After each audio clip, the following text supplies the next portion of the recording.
All right, screw it. I want to watch this. If you've already seen it, fucking bad luck. I have not seen it yet. I haven't seen it because I couldn't fucking stream this weekend, so we're watching it now because I can stream now. All right, it is Tuesday. We are on our way for the first time. We're in the Uber right now with all our stuff. By now, you guys have probably seen the tweet that we're going to be filming today. I wrote a couple of days ago and was hoping Ian would be fine with it. A little nervous to see how they respond to us being there. This is really unprecedented for not just us, but them as well. They've never let anybody have the access we're going to have. We're hoping they're going to take us behind the scenes. We'll have to sign NDAs because obviously they'll be working on late Dragonflight stuff and maybe even the next expansion as well. So one of the things is we noticed maybe a little nerves getting closer with the people we're going to be interviewing.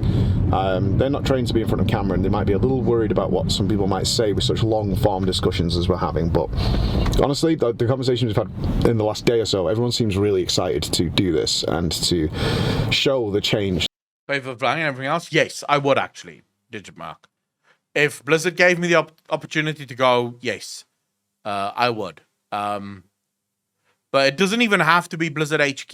If Blizzard just gave me the opportunity to sit down with some of the developers for longer form content. I don't want an interview with Blizzard developers. Like, I will probably never take an interview with a Blizzard developer. If Blizzard offered me 30 minutes of an interview, I would say, no, give it to someone else. Thanks. I don't want to have a conversation like that. I've tried that once. I once had a very awkward interview with a writer for World of Warcraft that was also like very short and sweet, and I was supposed to really get it over and done with, and I fucking hated it. Because there's a lot of things that the answer makes me want to ask new questions, so I'd just be like, nah, give it to someone else. I'll wait until you give me a proper long-form 3-hour discussion so I can get all of my thoughts out and I can hear all of theirs. But yeah, I would love to do something like this. That's happened at Blizzard, which is our role right now, is what has changed. What happened? We know what happened. All the allegations. The Shadowlands not doing very well, and their previous expansions kind of going in a downhill trend, and now they seem to have changed their entire philosophy. So hopefully we can dig into what caused that, other than just financials and trying to get sub numbers up. How did they change their entire approach to the game? So that's what we're interested in. I hope it goes well. We're getting to meet so many cool people, and higher ups like serious execs. So fingers crossed, guys. I'm on tenterhooks. The sheer number of cases that came out at that point, I was like, oh my god. Jesus. I just want to be hype about it again. We're missing something big here, and we're failing. Time to give up on World of Warcraft. Dude, that moment in that interview where Preach literally just went, just fucking just giving up. That was just the moment. I remember almost everyone that had complaints about World of Warcraft at that point, you know, when that answer came through from Ian Azikostas, that was just for everyone. It was just a moment of, fuck. I have to jump off for a few, but I will be like, back later. All right, bro. Take care of yourself, Arno. Thank you so much for the gifted subs. Did really appreciate that. Good luck with work, brother.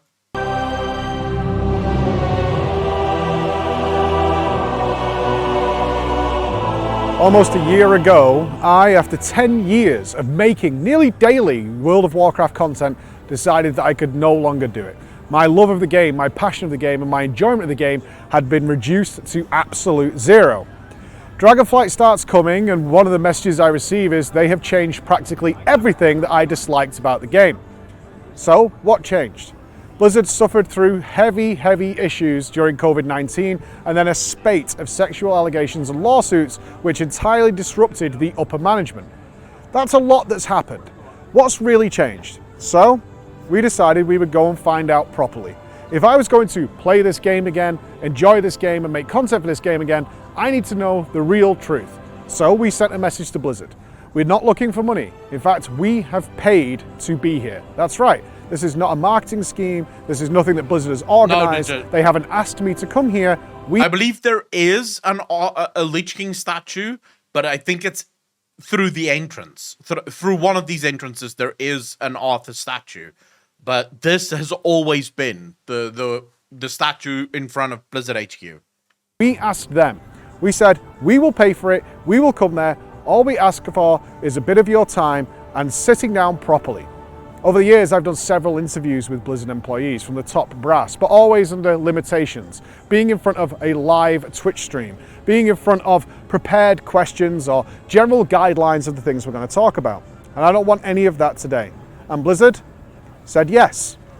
They said, absolutely. We will give you a week on our campus. We will give you unprecedented, unfiltered access to our facilities and to what is going on. So as you can see, guys, I am here. I am standing on the Blizzard campus in front of the famous orc statue, and I have been and met absolutely everybody. Let's go on this journey and find out what the real truth is. First of all, let's sit down with two of the big guns. You probably haven't seen these outside of major announcements 3 days and don't ago. know who they are, but they are very, very, very big deals. First, we're going to sit down with Holly Longdale. Holly joined in 2020 to take over the Classic team. She has so much MMO experience, it's ridiculous. She spent nearly 10 years alone on EverQuest 2 getting their Classic game up and running, and she's now the Vice President of all of World of Warcraft. Thank you. With her, John Haidt. John's been in the game since Craig, 1993. He's worked on video game franchises you guys probably love, like God of War, Command & Conquer Red Alert. He literally, and I mean this, wrote the book on how to create video games. He was a professor for years and joined the World of Warcraft team in 2011. He is now in charge of Warcraft, not just World of Warcraft, all of Warcraft. I couldn't miss the opportunity while I had these two here to find out how Classic came about and how it's probably influencing Dragonflight.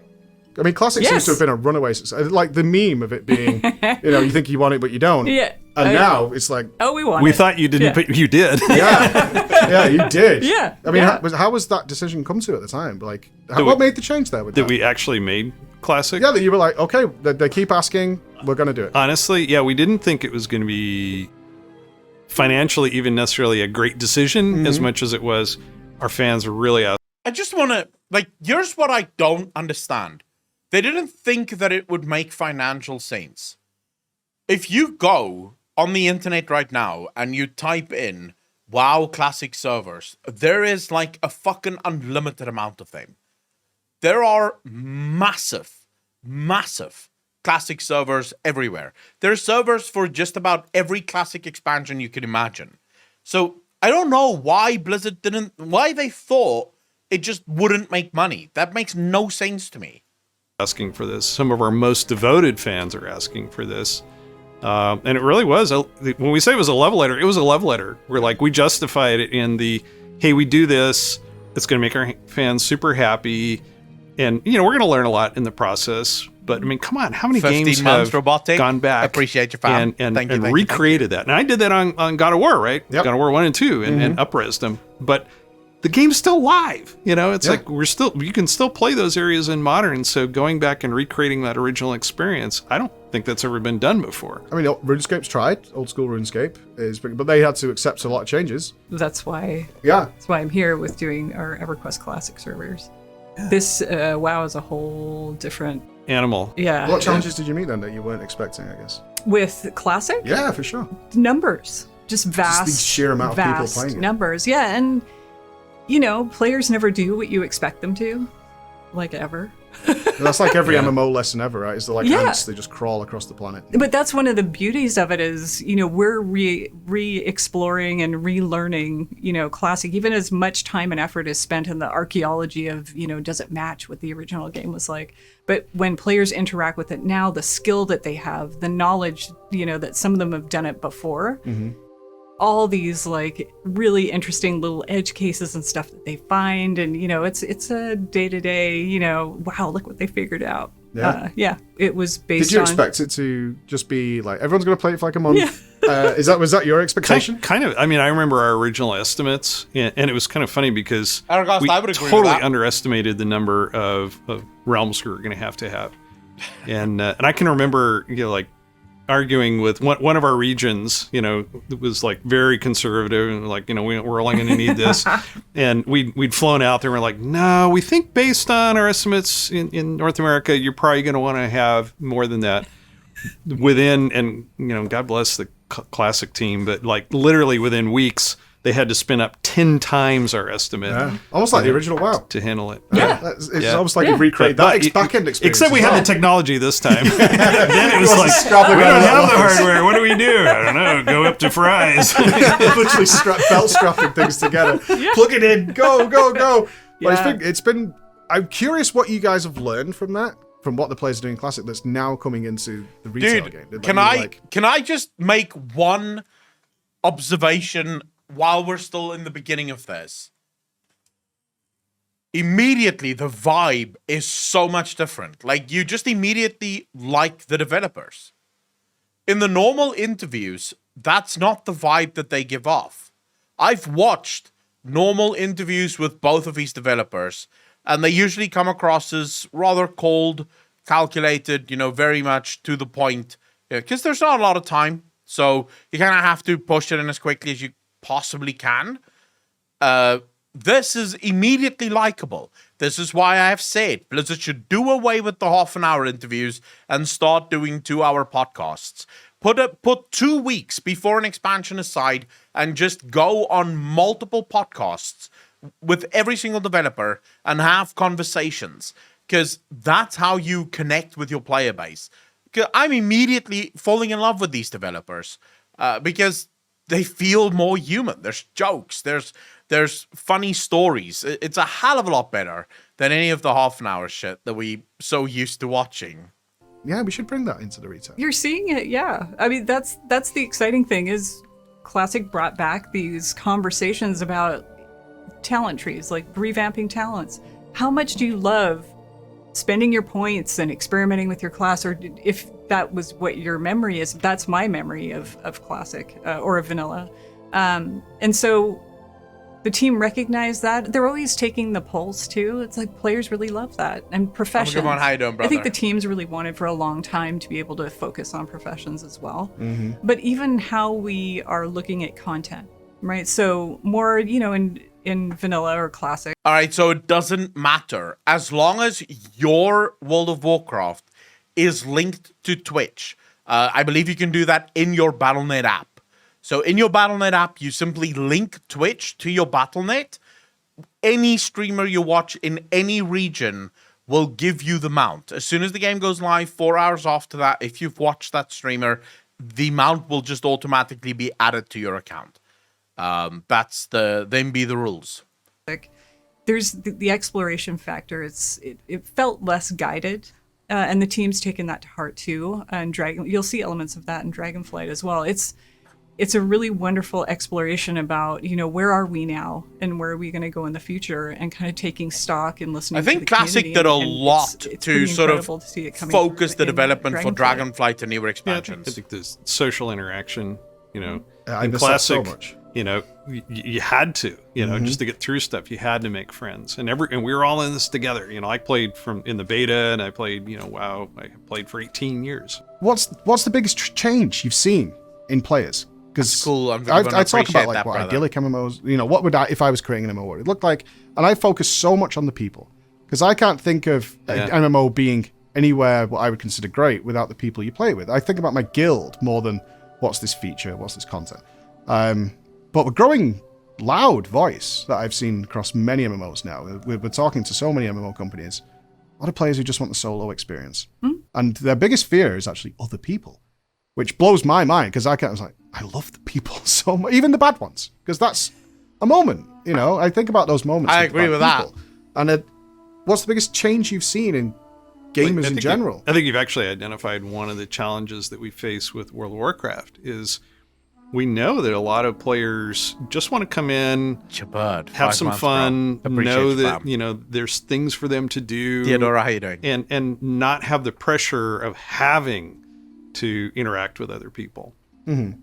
But then they want to, and then when they have that chance encounter, where someone... I would say the problem with this argument, and this is something that obviously have been in discussions for a really long time, but the problem is a lot of people love to have this, if you want to play solo, go play a single player game. And the problem with that is MMOs or games in general, fantasies, are about archetypes, right? Hero archetypes. And as it turns out, the loner is a very large hero archetype. Think about the Lone Ranger, man against the world. Batman is a loner. That's a hero archetype. It's something that many people see in themselves. Some people love to be part of the group. Other people love to lead a group. Some people like to follow the group. And then there are those who don't want a group. They want to play all on their own. So I would say the perfect solution is to find a way for the loner to play the game the way that they want to play it, but then allow for the tools to exist for those that want to play the game a different way. So if you want to play the game with friends, there are the tools there that will make it possible for you to play with friends, to be part of a group, to lead a group, and all the rest of it. If you want to play solo, there is a game for you to play there as well. I'm not saying that a loner should be able to do everything that other people can do. That's not even near possible, because that will piss a lot of people off.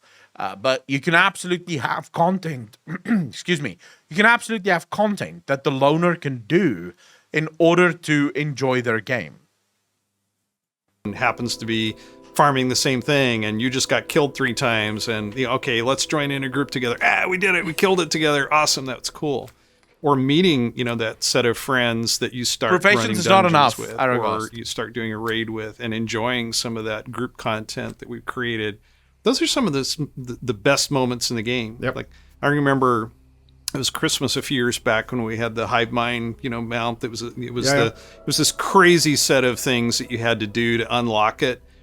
And I did this with a completely random set of people. 4 people I didn't even know.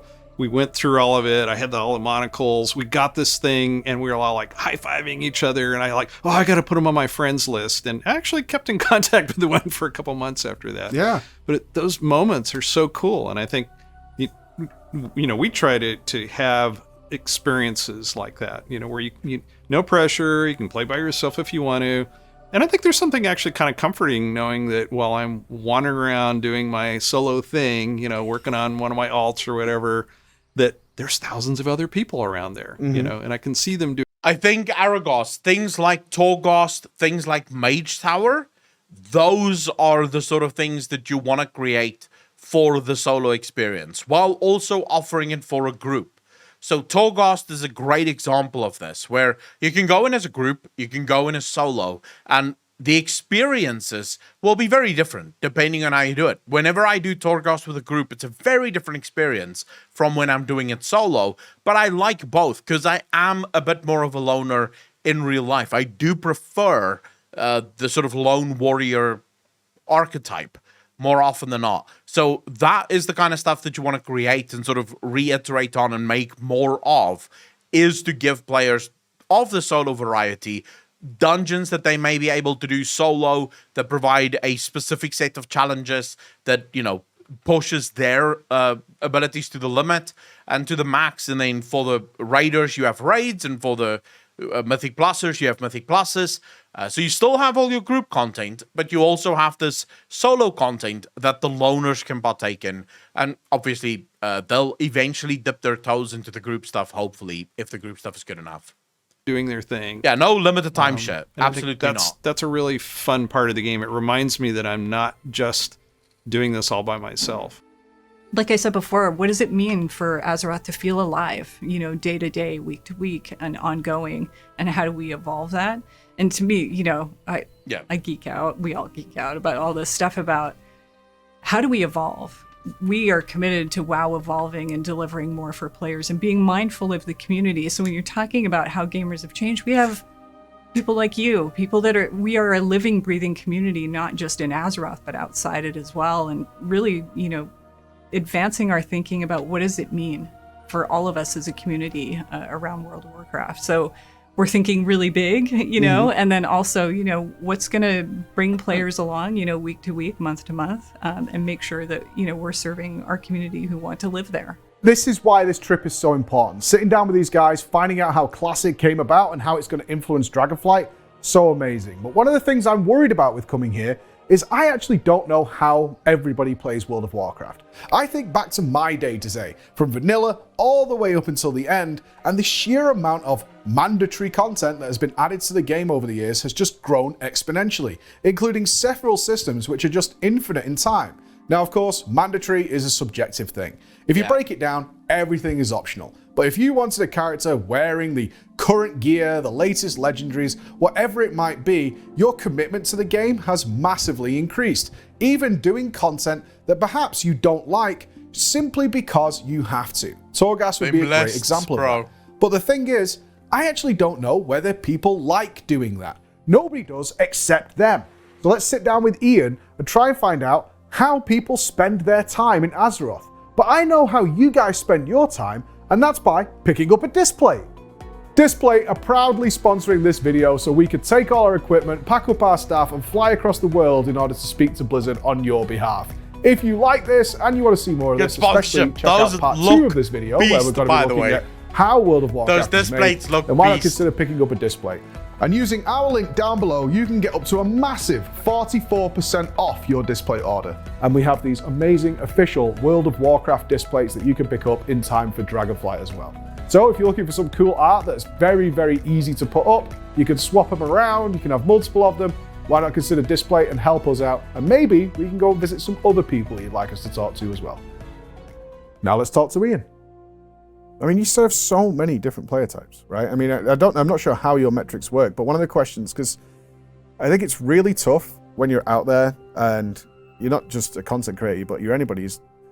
The vast majority is a horrible, horrific term that gets thrown around all the time in reference to World of Warcraft. This is what the vast majority likes. What do people actually do in the game? Because you know, we don't know. I mean, everything. Honestly, I mean, I think that's one of the quirks of WoW. It's part of the magic of WoW. It's part of what makes designing for WoW really challenging at times. I think you could take a dozen people, all of whom would say WoW is their primary game. It's one of their favorite games, the game they play a ton. You could sit them around a table and have them talk about what they do in the game and why they like it. Mm-hmm. And it could sound like they're describing 12 different games or experiences that would be foreign to the others. It really is everything from the, completionist solo collector to the casual PvPer who just queues Battlegrounds all weekend. I just want to say, this is where, and I realize I'm saying this to a predominant WoW audience, and believe me, I think Dragonflight is a massive step in the right direction here, but this is where a game like Final Fantasy, and Yoshi P specifically, I think figured it out a lot more so than World of Warcraft. Now, it does have its drawbacks. Final Fantasy is not perfect, not by any stretch of the imagination, because in World of Warcraft, if you are a player that likes max level stuff, there is virtually unlimited amounts of content for you. You have Battlegrounds, you have Arenas, that is basically always online. You have Mythic Plus, that is basically always online. You have Raids, that is effectively pretty much always online. Final Fantasy doesn't really have that. What Final Fantasy does have is a massive array of content for literally everyone to do. Yoshi P famously said he is incredibly greedy, and what he wants is every single player in the world to find something good in Final Fantasy for them to do, which is why they spend an awful amount of time, designing things like personal islands. And those personal islands have no player power. It is literally just a place that people can go hang out in and build stuff and create stuff for themselves, right? Anonymous Gifter, bro. Thanks for the gifted sub. Did really appreciate that. Thank you. Hearts in chat, ladies and gentlemen. Gifted subs must always be celebrated. New DJs for the DJ Meat Grinder. Appreciate it, fam. So this is something that I think World of Warcraft is definitely moving towards. It does feel like that with Dragonflight, where, they have the Mythic Plus, that's still all there. They have the raids, that's not going anywhere. And then they have this massive open world thing that is now starting to creep in. We know that there's dragon riding. We also know that there's some weird photo taking thing that people might do when you go down a river and you take pictures of shit, and then you get points based on that. There's apparently going to be some kind of mountain climbing activity that people can do. There's the Dragonflight races that people will be able to do. They've apparently they're planning even more outdoor content for people to actually partake in within the game. And all of those activities, you might be completely agnostic about 99% of those activities. Like, you look at 99% of those activities and you'll be like, I don't give a shit about any of it. But there might be that one activity that you enjoy, and that's enough. That is enough. Because as long as there's one, there's something for you to do in the game that you might enjoy. And that's how you should approach video game design. When you're making an MMO that is just going to attract, as Ian just said there, literally, if you put 12 people in a room and you ask them how do you play World of Warcraft, they'll give you 12 different answers. They'll make it sound like it's not even the same fucking game.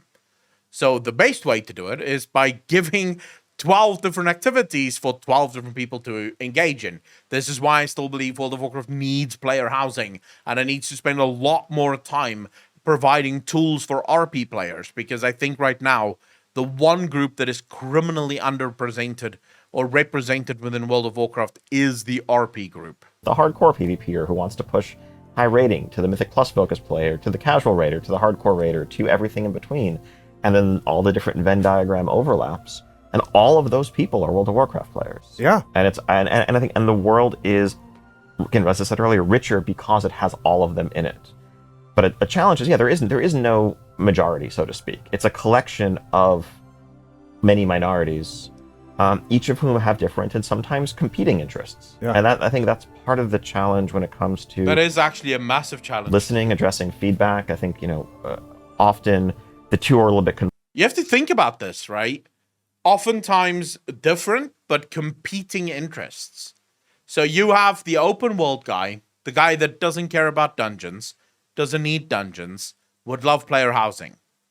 And then you have the dungeoneer that couldn't care less about open world or housing, but wants more dungeons. These are competing ideas. Because if you make housing, you might not have as many dungeons. If you make all the dungeons, you might not have housing. So you have to figure out a way to give every single one of those players something to do in the game. And I can see why that could be really fucking hard to kind of balance around. inflated, where hearing feedback should mean, in the eyes of players, and understandably so, well, do what I say. I told you I don't like this. We told you we don't like this, and you didn't change it. Therefore, you're clearly not listening. Especially if that person believes they're a reasonable person. I'm a reasonable person, and I think you're incorrect. So, and they are, and they are a reasonable person, and I think it's totally reasonable to want to advocate. Zesharon, thank you so much for the 2 gifted subs. I'd really appreciate that. I really appreciate it. But I do have to say again, ladies and gentlemen, you know what? In fact, let me add this. I was hoping that the call out would be enough and the 3 p.m., but I'm probably gonna have to give 2 subs for in-game paid at 3 p.m. PST. That should be fine, right? That should be fine. I really appreciate the 2 gifted subs, bro. But I hope that you didn't give the subs for the in-game paid, because sadly, World of Warcraft or Blizzard's rule is that it can only happen from 1 a.m. my time or 3 p.m. PST. Really appreciate it, brother. But yeah, really would feel fucking terrible if you gifted those subs for the pay. I'm so sorry if the title is misleading. I really didn't plan on it. That's why I did have the 3 p.m. there. But appreciate it, bro. For the game that you want to play and the play style that you favor. And it's our job to take everybody's concerns into account. It's not a player's concern to take other people's happiness into their account when playing a game. They just want what's going to make it the most fun for them. Mm-hmm. And so, I think the challenge comes where sometimes those desires are directly conflicting. Where, You got an example? Yeah, I mean, I think rewards are a clear case. I'd love to get into this with you. Yeah, right. It's basically the people who want to do a thing and don't see any value in it and want it to be more rewarding, versus the people who don't want to be forced to do the thing and want it to stay not rewarding at all. Or, should PvE gear have any place in PvP, or vice versa? And to some extent, like we can continue to separate out the ecosystems to solve these problems. We can say there's no crossover whatsoever, and you're basically playing a completely different game if you're doing this activity versus that activity, or to the extent that there's crossover, there's going to be some people who would prefer it weren't that way. For sure, because I mean, one of the most common things, and I'm guilty of this, and what I can also honestly say after now we're here is, I definitely got to the point where I was so immersed in it and not happy that I definitely went overboard with where I was, which I think is the place you end up with because of a business relation. It's like, ordinarily I just put the game down. I don't know whether it's an internal pressure, and I kind of think this goes back all the way to Nax Ramis, the original one, where it's like, we've invested time and money into this content, but if we don't make them go, they're not going to go. And is that something that's a very real thing? I think it is a real thing. I think make is maybe too strong a word, but if we don't incentivize it, if we don't make it feel like you are progressing in some way as a result of it, then yeah, people probably won't do it. And I think if we made a zone full of awesome quests that literally offered no rewards, as a hypothetical, right? No experience, no gold, no items, nothing at all, but it's really cool content, most people wouldn't touch it. People who did might touch it once. And that's not to say that, the people who would do it if you're doing it to level, who would do it if you're doing it to get a profession recipe, to whatever, are going to dislike it as a result. But at the end of the day, it is a game that, as part of just the core RPG progression, you have a lot of goals, you're making your numbers go up, you're trying to overcome challenges, you're choosing how to spend your often limited time I these don't days know wisely, if I agree with that. and you're going to spend that time doing things that are That's getting you Revolt. How closer you to doing, your bro? goal. Thanks Maybe for like chat. Really at the end of an appreciate expansion when you have no more other goals left, you might go back and chase cosmetics or do things that you haven't had a chance to just for completionist's sake. But okay, so obviously, if there's 0 rewards for something, yes, that might be a turn off for a lot of people. Zaziel, thanks for the follow, bro. Really appreciate it. That's gonna be a turn off for a lot of people. But if content is really fun, I don't think you need massive rewards for that content. I'm going to be honest with you. I think if you had a massive 4-hour quest chain that rewarded a pet at the end of it, and it was a brilliant quest chain, like just absolutely the most in-depth storyline you could ever imagine, I think people would do it. Like, just straight up. I don't think people would be like, nah, fuck it. I won't do it because there's no good reward here. I think the problem with rewards, and this is sort of the balancing act, you need rewards in order to incentivize people to at least try it out. Because if you don't, the real problem you run into is this content might be really cool, but because there's no reward there, a lot of people that may have found this content really cool just never going to try it out because there's no reason for them to even see if they might like it. But at the same time, if you give too strong a reward, it very quickly becomes about the reward and not about the content. And that's where you lose that journey thing, where the journey is supposed to be the major reward. The reward at the end of the journey is the cherry on top. But you lose that with a lot of players, especially nowadays in World of Warcraft, play World of Warcraft almost primarily as the reward is the reason I'm doing this. I don't care about the journey. I just need the cherry at the end of it. And then I go hunt for the next cherry, of course.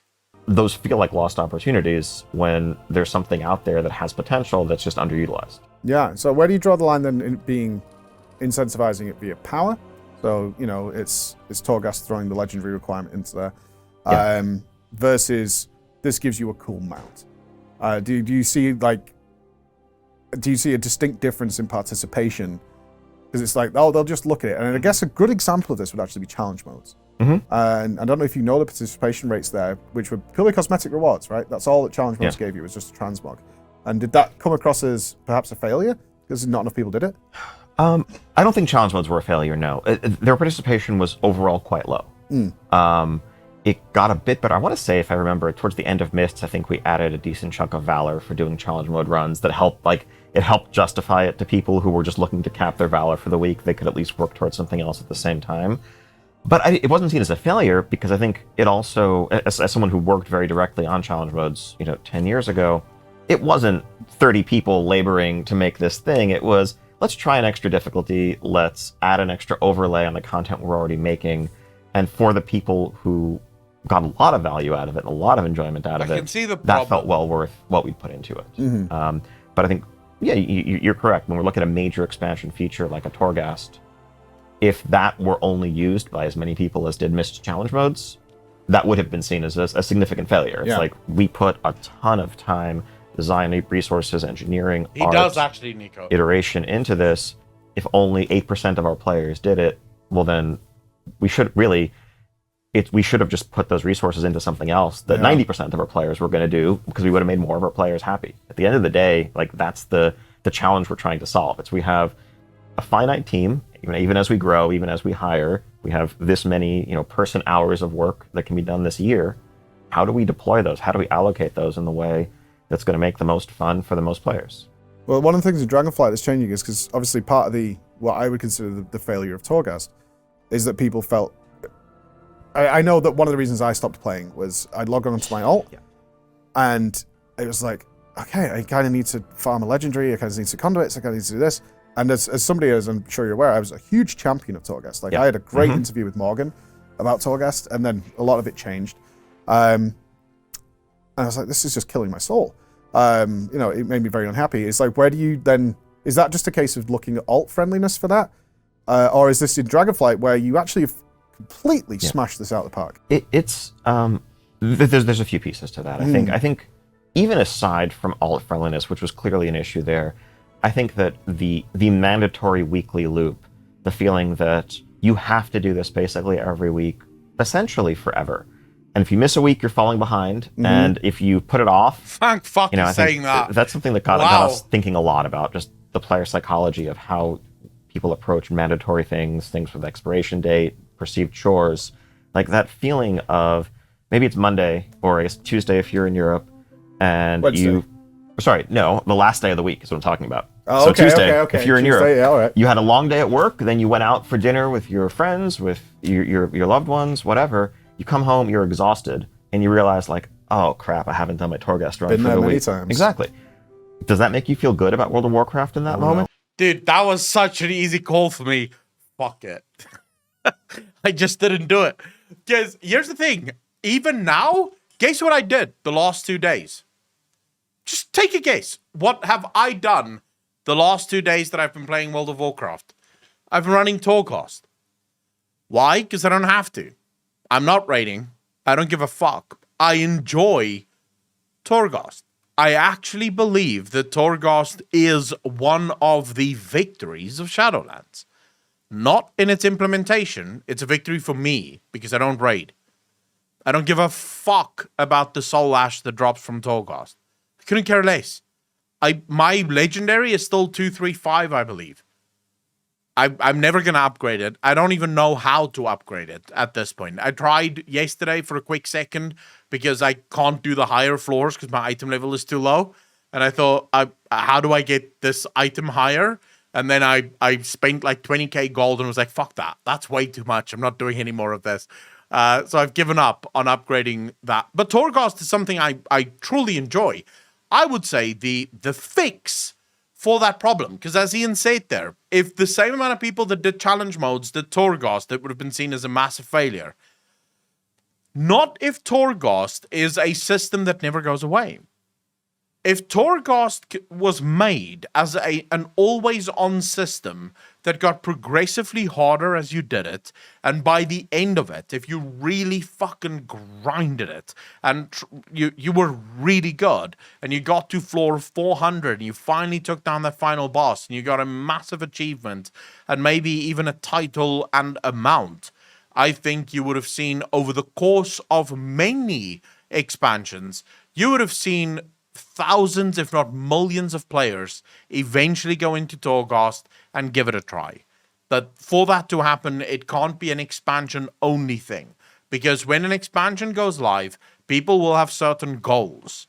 And yeah, it might not be that Torghast is a goal right now, but Torghast might become a goal, say, 2 or 3 expansions from now, when that person's playstyle changes. Absolutely not. And so why are we doing that to people? And there's a lot of ways around that. There's, it's catch-up mechanisms so that, if you knew that if you missed it this week, you could just catch up and do 2 next week or whatever, suddenly the psychology is very different. If there's more flexibility and, you can do multiple weeks in a row, or if there's just if it's less of an exclusive reward that only comes from this one source, Now suddenly it's fine. Yeah, you're tired tonight. You had fun doing other things. You don't have to log in when you don't want to.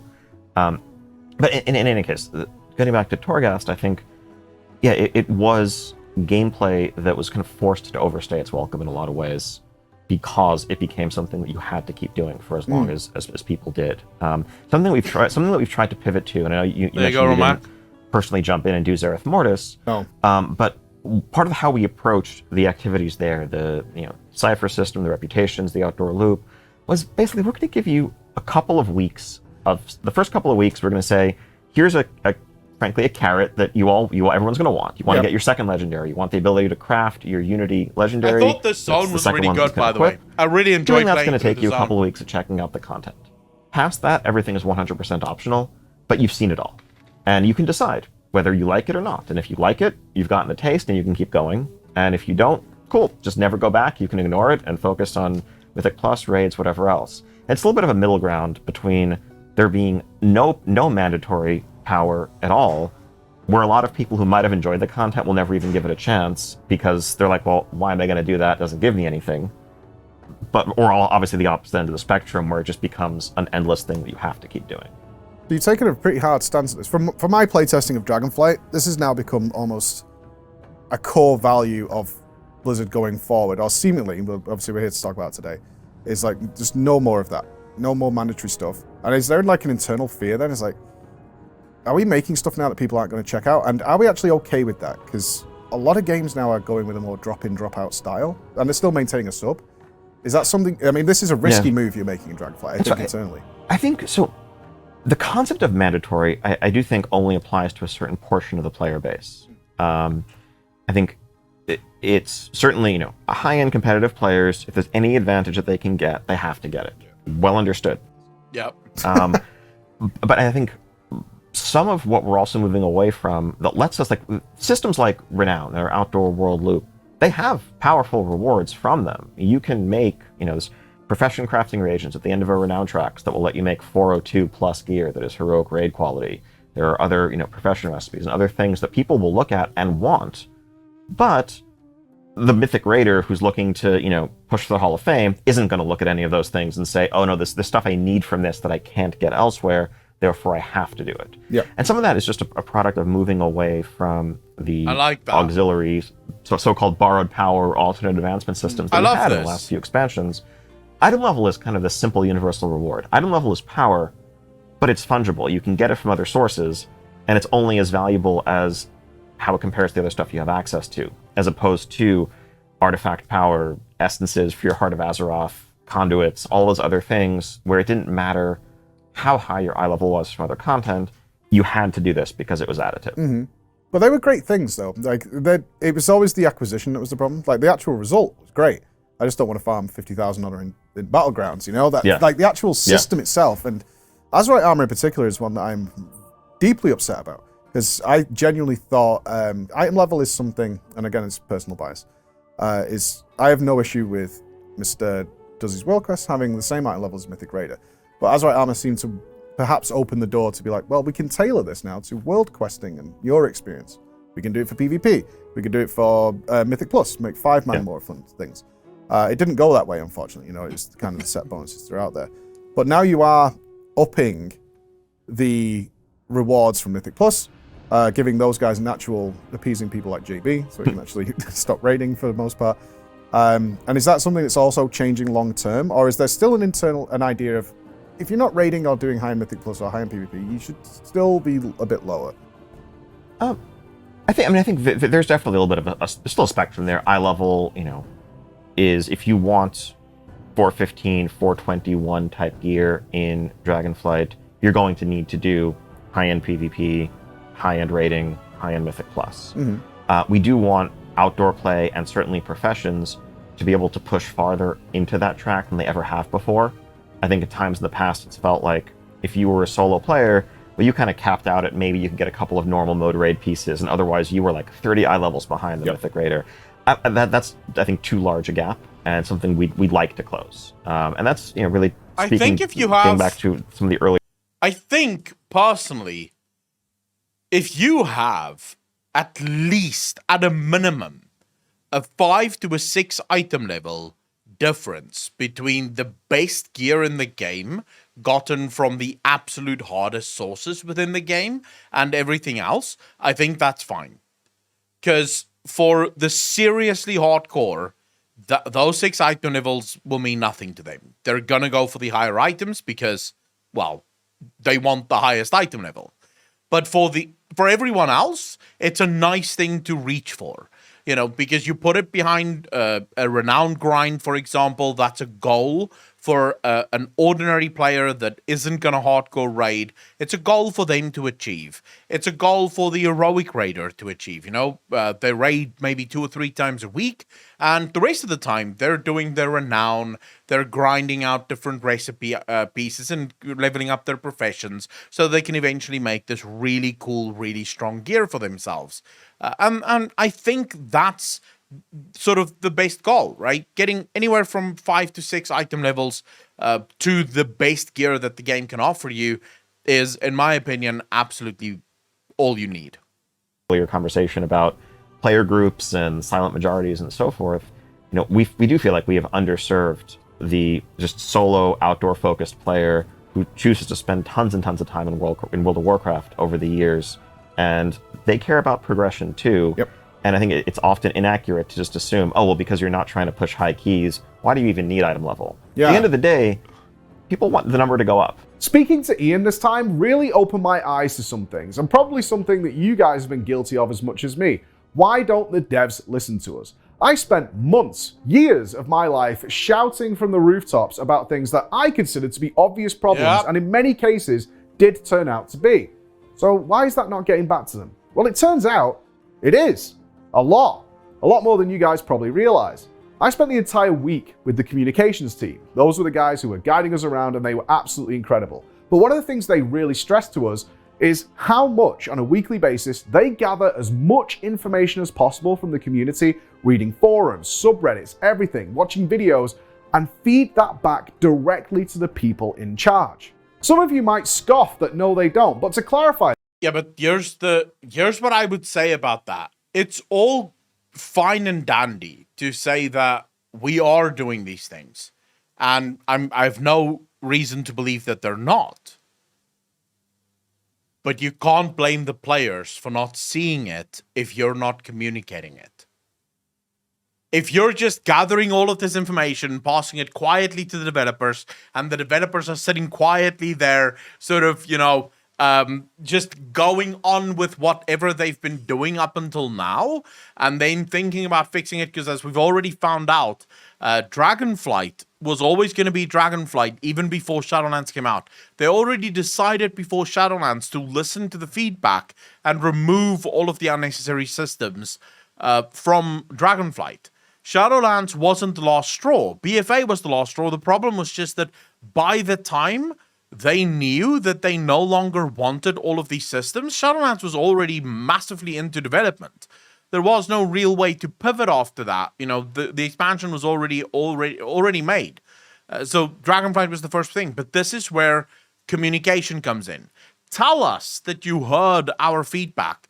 Don't deny it. Don't sort of pretend like it's not there, because we won't know unless you tell us, hey, you know, we know that you guys aren't happy about this. We are working on it. There are things that we're putting in place for the next expansion that will address a lot of your issues. And then, you know, don't be afraid. I think players are a lot more intelligent than sometimes people want to give them credit for. If you told a player, look, you know, the damage has been done for Shadowlands, but we have a plan for Dragonflight that's going to solve a lot of your issues, I think a lot of people would have approached Shadowlands probably with a lot more sort of leeway. They would have been a lot softer on their criticisms of Shadowlands because they knew that Dragonflight was going to be very different. By this, we spoke to Josh Allen, aka Law. He was with Blizzard for 9 years on the communication team itself, has no reason to lie, and the only reason he left Blizzard was because such a large advancement in his career came up elsewhere. Well, that's one thing we like learned that. from the current community manager team is like, I was like, what is your day-to-day job then? And they were like, well, we get like the patch notes and we sift through those for things that are relevant because a lot of them are like bullshit data side things that nobody cares about. And then we put them out to the public. But another part of it is we basically read forums a lot. and we gather all that feedback, and then we present that to the relevant people to say, this is the kind of community feel right now. Did you feel like you had to filter that for like what's relevant, what's not? Yeah, I mean, there was a significant portion of my time at Blizzard where developer communications was my job. And then my job got reconfigured into being more influencer focused, and everyone was like, why does Lore hate us now? He doesn't talk on the forums anymore. I'm like, well, yes, that's because it's not my job anymore. I'm no longer doing that specific task. There are other people doing that task. Go listen to them. Yeah, there was a lot of that general job and position is not even so much filtering as, I guess, distilling is how I would put it. Make sure it goes to the right place. Yeah, make sure it goes to the right place. Make sure that, because a lot of times people will say one thing and what they actually mean is kind of something else. Like, they still mean what they say, obviously, but if it's like, wow, I really hate, like Torghast was a great example where people were like, they really, really loved Torghast in early beta. Same. And then when it came out, they were like, wow, I hate Torghast so much. And the takeaway from that was, okay, what changed? And what changed was rewards were added to it. And so then it became a both, task. right? They took rewards out because it had gear and stuff in it originally. It was, it got silly. They took all that out and then they just made you do it for legendaries, which was a complete like 180 on what it originally was. That's what I mean, though. Is like, it's the sort of thing where if Torghast had just remained as like a fun thing that you could go do when you felt like it, I think a lot of people would have enjoyed it because they didn't feel obligated to do it. Yeah, as soon as you add that that's why I enjoy it. That was the point where it became a chore for people, and it became Torghast at that point. And so that was the sort of thing that like we would look at that sort of feedback and we'd be like, okay, yes, everyone's saying they don't like Torghast, but the majority of the reason we can tell from reading all these different things, and like obviously there's a variety of opinions as well, so it's always a matter of like, what are the biggest pain points to be discovered? Because like occasionally there were some people just like, I don't like the way the Ghost Boys look. I'm like, okay, well that's valid opinion. You're allowed to not like the Ghosty Boys, but that's not what I'm going to take to the development team as like a priority issue that needs fixing. Yeah. But that's what I mean by like sometimes people are saying there's always going to be just say they someone that hate something. complains. And you have to spend some time figuring out, okay, why do they hate this? Yeah. What about it is I mean, the it's no actual different problem? than YouTube comments. It's like, I fucking hate the sound of his voice. Okay, do you hate my accent? Do you hate the microphone I'm using? Yeah. Am I too loud? Am I not normalized properly? Like, try to figure it out, or is it just, you just hate the sound of It's my voice? actually your face. So. Yeah, which is odd because they specifically said my voice. But now I see in the mirror, it's probably that. But most of the feedback does get back to the guys, to the developers, which obviously one of the biggest complaints in the WoW community is like, they're not listening to us. I've been bitching about this nobody knows better than me is how much I bitched about some of the things in Shadowlands. But they do generally get most of the stuff there, which is surprising when you find out. It's like, yeah, they do. They kind of do. Yeah, if people are, especially once a point becomes like, well, everyone knows that no one likes this thing. It's like, well, yes, everyone also includes the development team by this point. You can be fairly confident in that. And a lot of times, then the job actually, it gets interesting because a lot of times then the job becomes, okay, what are the other things? Because everyone's talking about this one thing that's really upsetting everyone right now. I don't need to tell the development team for the 30th time that people want to be able to switch between covenants. Like, they know that. I don't need to tell them that again. So what are the other topics that are going on in the community that they're not aware of because everyone's so busy focused talking about this thing? And so making sure that those other bits of feedback and those other smaller conversations still make it to the development team. And that's not like trying to like distract them from the more important conversation or anything. It's just that work doesn't need to be done. But yeah, like, so a lot of time there's been cases in the past where it's like, okay, we like the team would learn about what the features were in the upcoming expansion, and I would be like, okay, that feature is the one everyone's going to hate. Like, I can tell already what's going on here is people are going to be very upset about this. So like me with Covenants. I mean, I knew in 2 minutes it was like, this is a bad idea. Yeah. Covenants was a weird one just because I did not fully understand what it was for a while. Because like, imagine Covenants ended up being a pretty convoluted, especially with like you add in soulbinds and everything as well, ended up being a pretty complicated and convoluted system. Imagine if none of that work had been done yet and someone was just trying to vaguely describe what it was going to be to you. That was the state that I was receiving this information in. So I was like, I don't understand it yet. At BlizzCon, I don't know what right? it is. They were announced, and we were like, we all fill in the gaps ourselves. Yeah. Right, that's what happens. And I came up with a really thorough RPG storytelling thing and all this, and like I was like, these are going to be awesome. That's what By the way, Covenants was the moment that I said that never again will I try to predict the future of World of Warcraft, which is why whenever I speak about Dragonflight, I'm always very careful to say, if Blizzard continues on this trend of listening to the player base, it will be good.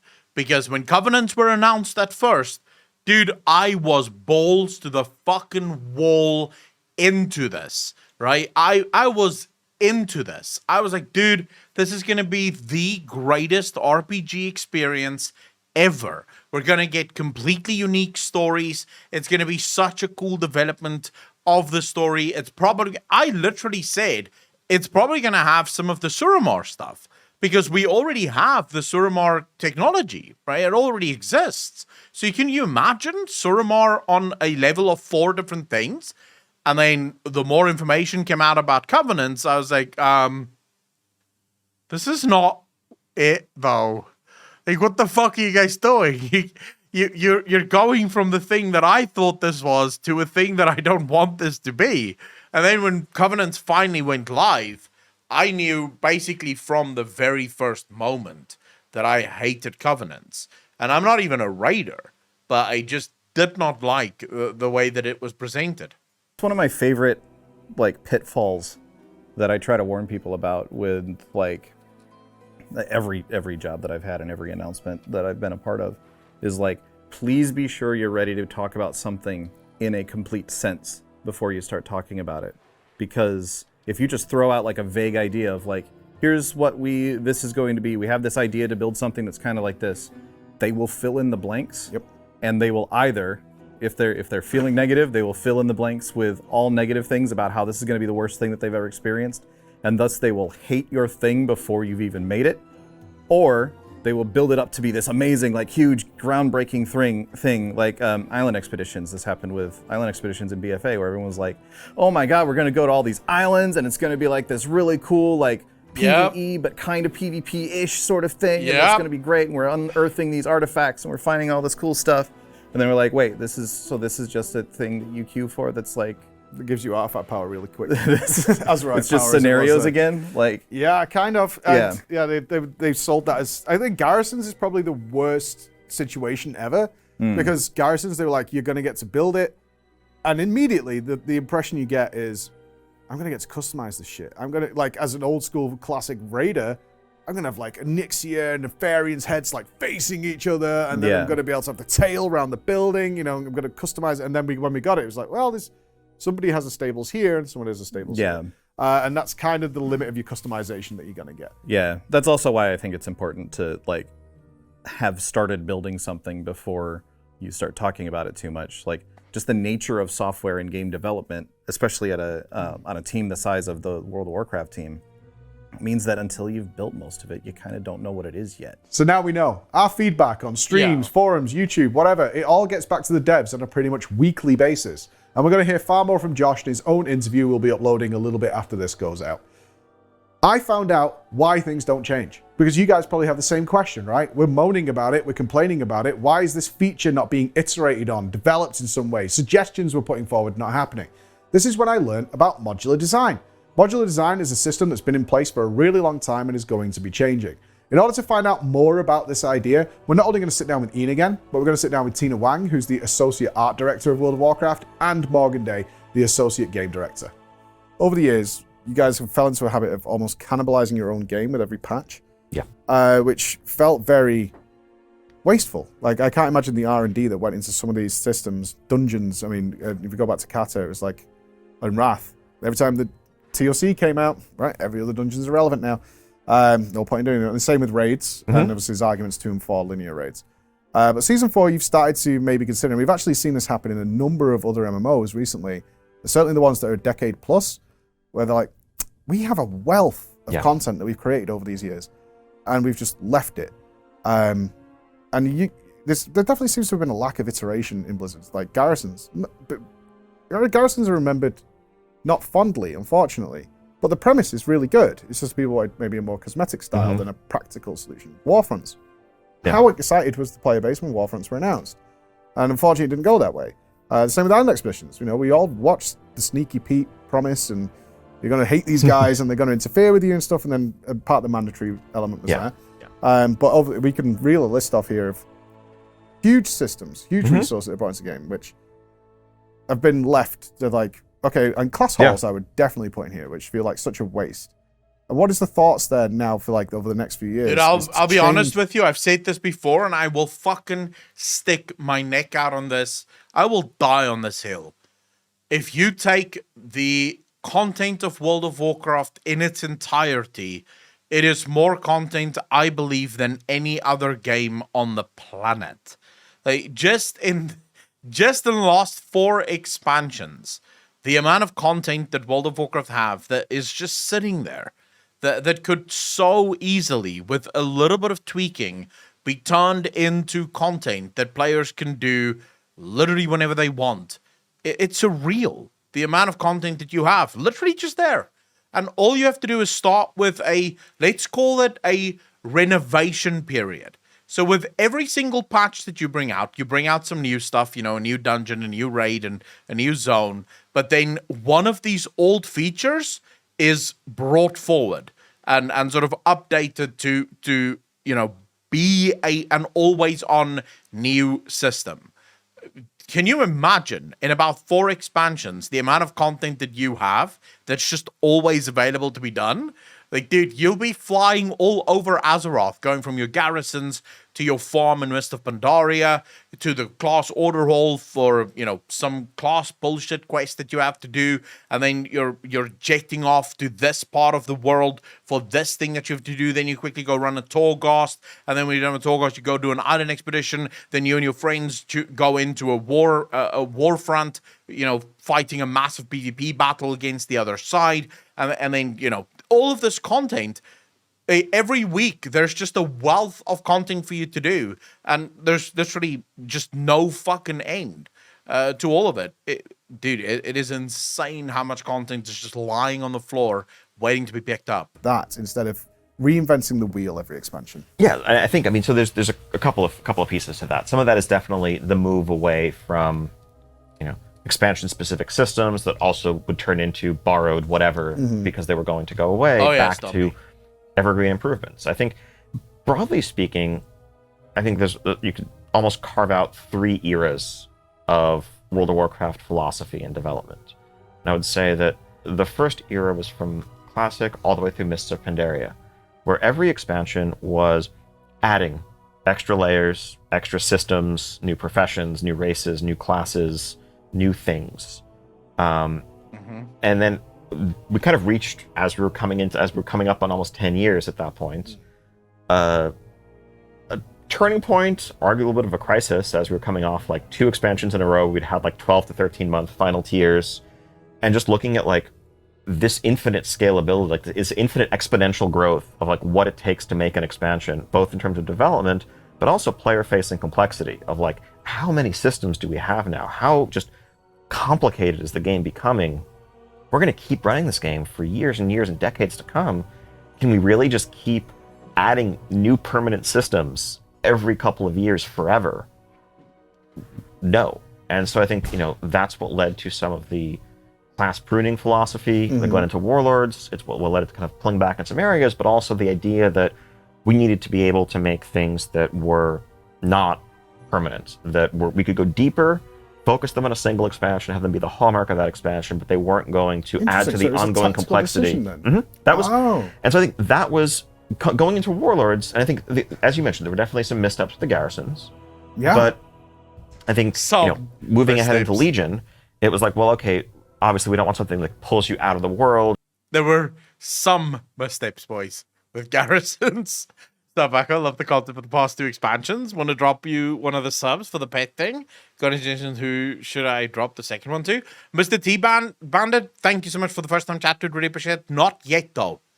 Please wait until we start playing WoW. As soon as it goes live, you can give 2 subs to whoever the fuck you want, bro. Everyone in this chat is degenerate to the fucking core. So, you know, they all deserve a sub.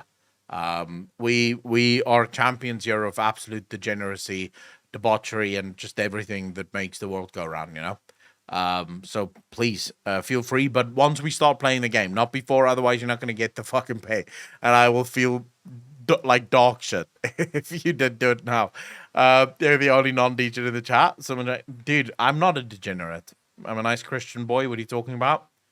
Run the Widow, how you doing, bro? The class hall in some loose ways with the mission table with some of its trappings and customization was a little bit of a successor to the garrison system. We wanted it to be a social space where you'd see all the other people of your class. And of course, that's where we also brought in, a power component to it, artifact power, and all those systems.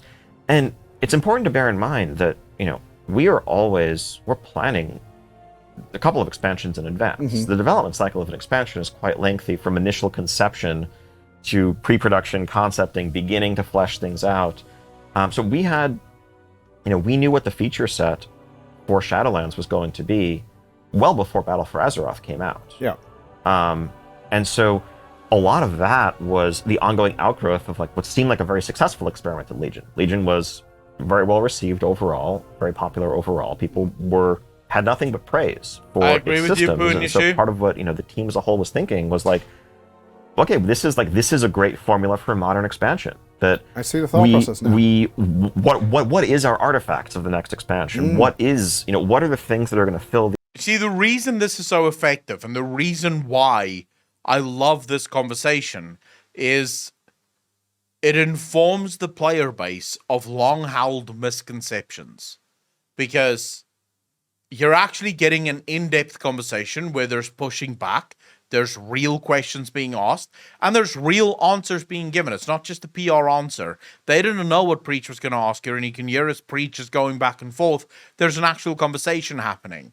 And players need this.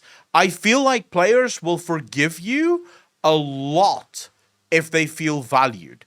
Because it's not like old World of Warcraft didn't make mistakes. The old WoW had a lot of failures. And guess what? Players always forgave them. We always came back. We never held it against them. Why? Because we felt valued. We genuinely felt like these developers cared about us. And then I think something happened between Legion and BFA where the player base was getting ever more hostile towards the development team. As a result of this, the development team became ever more hostile towards the player base. And it kind of became this war between developers and players, where the players had this very clear, and I'm talking for myself, but also for a lot of my viewers, because a lot of my viewers told me this, there was this us versus them mentality that started to be sort of take root within this ecosystem, and that's not a healthy ecosystem. It's not an ecosystem conducive to success. You can't be successful if the player base believes that it's us versus them. And when the developers feed into this us versus them mentality, where instead of actually talking to the community, they just go quiet. They say nothing because they know that anything they say will almost definitely be taken out of context and they'll be pulled apart because of what they have to say. And then that silence feeds even more into the player base, being like, well, fuck you, bro. How dare you? So I do love this, because I think this interview alone is doing so much to assuage just a lot of the anger and a lot of the frustration that the player base may have felt. These holes that we're going to leave. Now, there are a few things that we were still blind to. I think first off, he wasn't. So this is my problem with the interviews like the Denuser one. Yes, Noble wasn't holding back, but Noble obviously sacrificed so many of his questions just to be able to push back on a couple, because he only has half an hour. So you're constantly thinking, right, I have this many questions left. This was his answer. I'm not happy with that answer, but now I have a choice. I can either push back on this answer and get a better answer and sacrifice a bunch of my other questions, or just sort of accept the answer, make a face where it's clear that I don't actually like the answer, but I can't actually do anything about the answer because I only have half an hour. Where can you imagine if Noble actually had to sit down with Steve Denuser for 2.5, 3 hours? Like, just how much conversation we've gotten out of that. Was the initial excitement of like, oh my god, I no matter how much WoW I want to play, I can always keep progressing my character. This is awesome. I can log in on Saturdays and feel like I accomplished something, as opposed to the raid logging people were accustomed to in Warlords. That was energizing initially, but gave way to fatigue by the end of Legion, as we started to hear, complaints about AP grinding and the sense of like, okay, I can always be progressing my character. That means I always should be progressing my character. I don't have so you're time talking for about alts the and never-ending amount you can acquire. yes. Versus one thing that took away in BFA was that anything you did gave you AP. Yes, that continues. So I think, but I think again, a lot of the decisions about what BFA was going to look like were already almost completely locked in for all intents and purposes before we started to learn the lessons from Legion. And even Shadowlands was beginning to respond to, well, what didn't work in BFA, what was missing from BFA, things like what could the successor to the class halls be, what if there are Covenant halls, what if these are places that have more depth and interest to them than anything we offered in BFA. But it wasn't really until we were halfway through that cycle that we started to really have concerns about, the shift that had begun all the way back in Warlords, about the modular approach that would take things away. Because people were not sad to say goodbye to their garrisons at the end of Warlords. Shame, because right? if they've been iterated on, they were potentially something amazing. Perhaps, but the feedback, right? So people didn't really appreciate the extent of that pain. When BFA came out, we certainly did. Yep. Losing your artifacts sucked. Having all your legendaries disabled the second you hit level 115 sucked. Not a good day getting into that alpha. And I think, but again, at that point, we were already heavily committed on the course we were on, because we just, at some point, we have to keep marching forward. We have to keep making stuff. We can't throw out a year Living of work. life, how you doing, bro?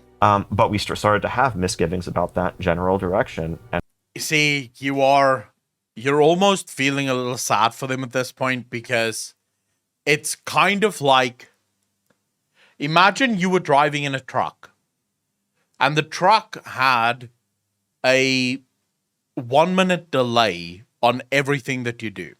So if you turn the steering wheel, it will only start turning 1 minute later. If you hit the brake, it will only start braking 1 minute later. So you're in this truck, you're driving down the freeway at 100 miles per hour, you're fucking flying, and you see the cliff. The cliff is literally in front of you, and you're pushing brake and obviously turning, and that you don't have enough time. It is gonna go over this cliff, and you're only gonna be able to fix it once you're off the cliff. Because the cliff won't kill you, but it is going to be a massive drop until you'll be able to rectify the situation and get back on the road.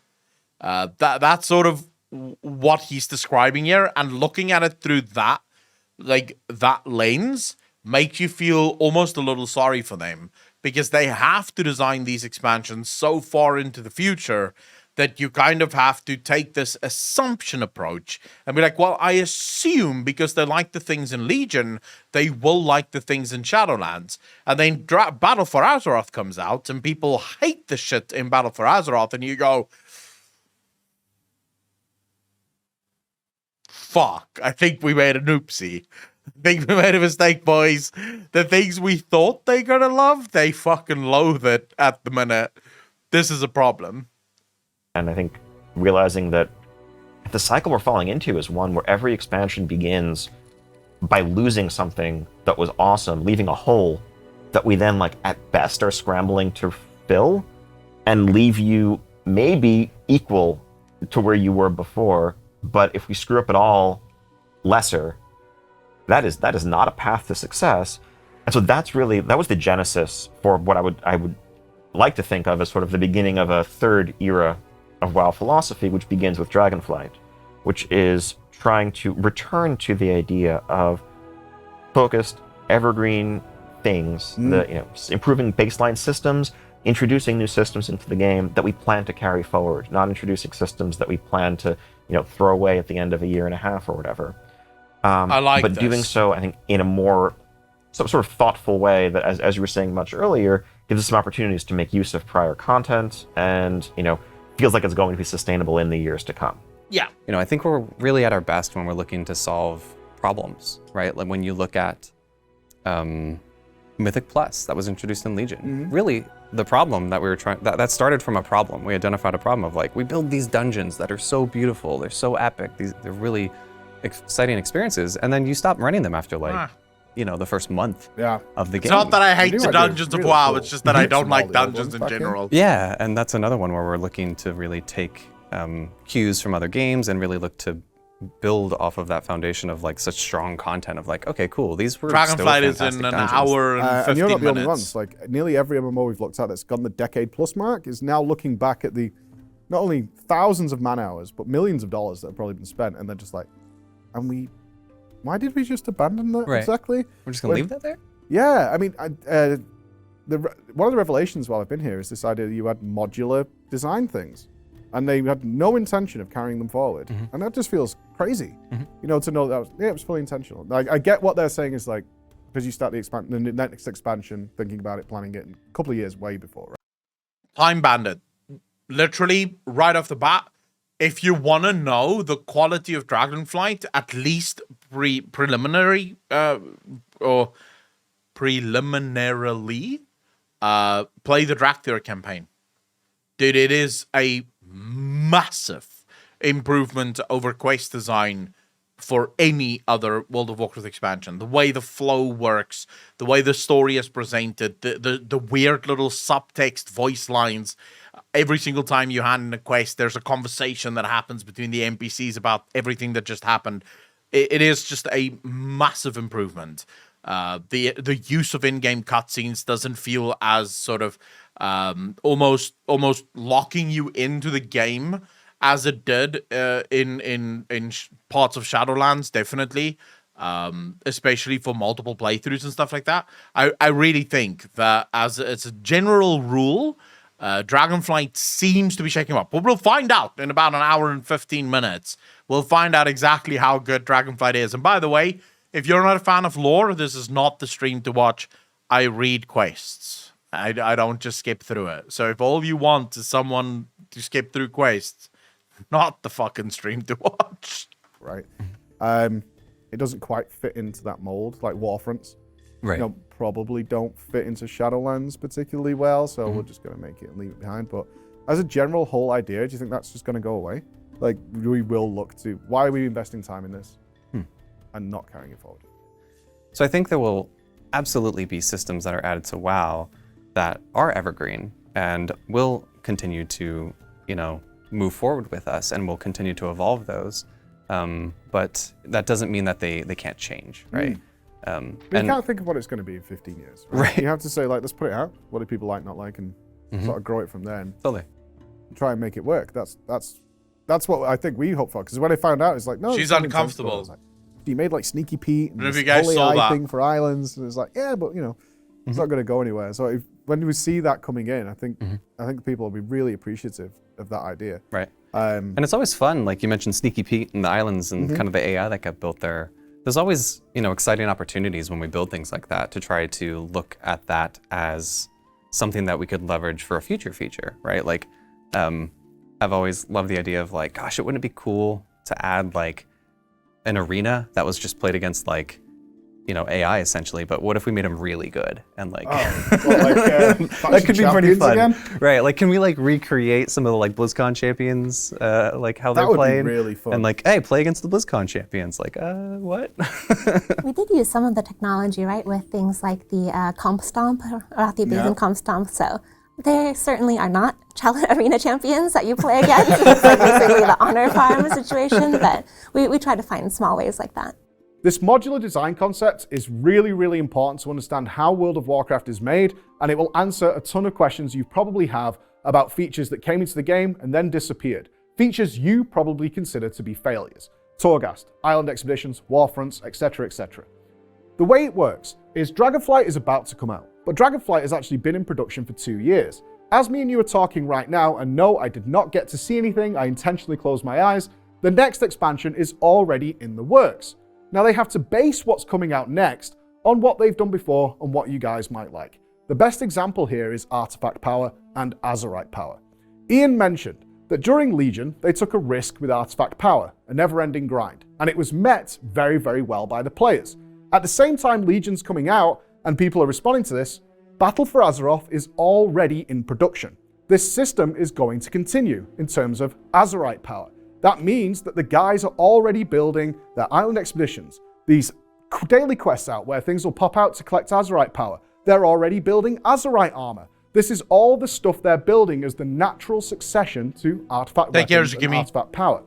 It's not until the end of Legion that people start getting annoyed with artifact power. It's an endless farm. I've been doing it now for 2 years. I'm getting frustrated by it. Oh no. Yeah, but it wasn't as good. Has exactly the reward wasn't as good as the artifacts. With more twists and turns involved in it. And there's nothing they can do about it. We've already built it. It's ready to go. We can't just scrap it and start again because it takes 2 years to make more things. This modular design concept also plays into this. Let's look at mop farms. Mop farms were super cool, but they make no sense when going into the next expansion, Warlords of Draenor. What they do though is use that technology. So we see mop farms as a cool thing that disappeared. The trick is, it was never meant to continue. Living life happy to what be that. What it did do is turn into garrisons. Now, garrisons contained a bit of farming and a bit more customization. Garrisons disappear. We as players see those features as failures. We look at garrisons and we say failure. Torghast, failure. We look at island expeditions, failure. And we consider them failure because they don't exist going forward. The fact of the matter is, they were never going to carry forward. Now, this leads to various problems on iteration. How much resources, if players don't like it, can you throw into a system that you know is going to be gone in several months? The answer is not a lot, because you're going to be rid of it soon anyway. That's what's going to happen, and its replacement is already being built, if not already built. So you know that you're going to get an upgraded version. This is why they utilize the technology at the back end to make the next thing better, or they hope it's going to be better. So mop farms becomes garrisons. They then use that garrison technology to create class halls. They then use the class hall technology to make covenant sanctums, using that same tech, and therefore they don't consider it a failure. But in the player's eyes, we do consider it a failure. And this is what's going to change. Instead of us constantly slotting in these Lego bricks of these various features and systems that we don't understand, like soulbinds and Netherlight Crucible, all those things that we just were like, what is this? And then it just disappears. Essences would be another example. Now we're going to look at things Netherlight Crucible was long-term. actually good. Talent trees, we can keep that going. The new profession system, we can keep that going. And whatever else Dragonflight has in mind, there will still be some things which are expansion specific, because it does make sense that the new island expedition doesn't make sense in a Shadowlands environment, but it should be way less so, with much more care given, like other MMOs are doing, to allowing them to go forward and be iterated on and stay with the familiar for the players. This feels like it's perfectly in line with the actual gameplay core loop that you're changing.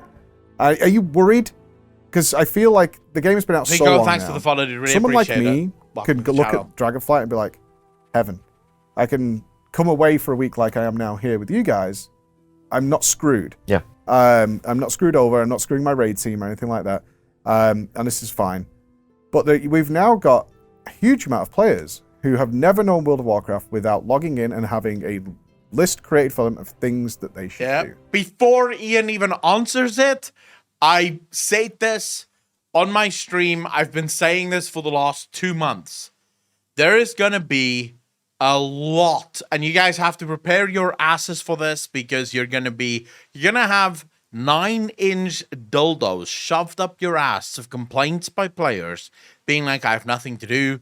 I'm fucking bored. This is so boring. What the hell am I supposed to do? Because for the first time ever, a very large group of the player base will log into a game that does not give them a chore list of everything that is supposed to be done within the next 24 hours, and within the next week or within the next month. For the first time ever, they're going to log into a game where the game sort of goes, go have fun. And they're like, well, what am I supposed to do? And the game's like, well, what do you want to do?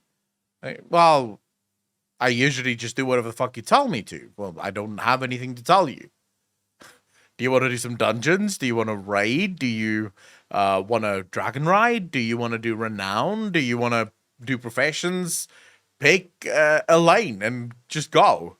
So it's going to take a while. There's going to be a reorienting process where players are going to have to get back to the, all right, I really want to do this thing, and the game isn't telling me I can do this thing. I just have to go do this thing. As a Ranger player, I love the free touch. You can just do whatever. Azazel, thanks for the first one chat, dude. And yeah, as an old school World of Warcraft player, I love that because that's what we used to do in old school World of Warcraft. During Wrath of the Lich King, I would level every single class that I owned just so that I could do raids. I literally did nothing else. My Warlock, I did all of the dailies, all of the fucking XP grinds, everything. And then on my alts, I would literally do dungeons so that I could get the gear so that I could start raiding. You know, go into Naxxramas, going into Ulduar, then into ICC. Just that was my progression. That's the shit that I did. And it was funny that in Wrath of the Lich King, you could get Naxxramas and Ulduar runs literally right at the end of the expansion. Like we were still at the end of the expansion, and there were still people running Naxxramas, running Ulduar, because there were alts that wanted to raid, and for them to raid, they needed to do all of these older raids, you know, because they wanted the gear so they could get into ICC. So yeah, it's gonna take a while, but people will eventually figure out, oh, I can actually just play the shit out of this game in whichever way I choose. And how do you think that's going to be met with the player base once they good. get into an environment? It's like, choose where you want to go. And I think the hope is, well, I mean, there's still you can look at your world map, and there's plenty of activities. There's world quests and other events. There's things to do to raise your different renowns that you're chasing. And early on, again, for the people who don't have their sights set on doing high Mythic Plus or jumping in and getting into Mythic rating as soon as they can, a lot of the item level rewards from all of those systems will be very relevant. And, you know, going and helping either, you know, Rathian or Sibelian out the Obsidian Citadel or otherwise. Depends. It depends on how I feel on any given day. Commit. Coward. No. Pick a side. We'll see what the canon choice ends up being. But in any case, like all of those things are offering powerful rewards. It's not like we've just said there's no more reward in the game. But for the people who, you know, the people who are focused on the hardcore stuff, who are getting, you know, 410 plus gear from other sources. Nico Spider, that's a difficult one. Because I haven't played Dragonflight at all. I didn't get beta access, so obviously no idea. Miracos, thanks so much for coming to say hello, dude. Enjoy it, bro. I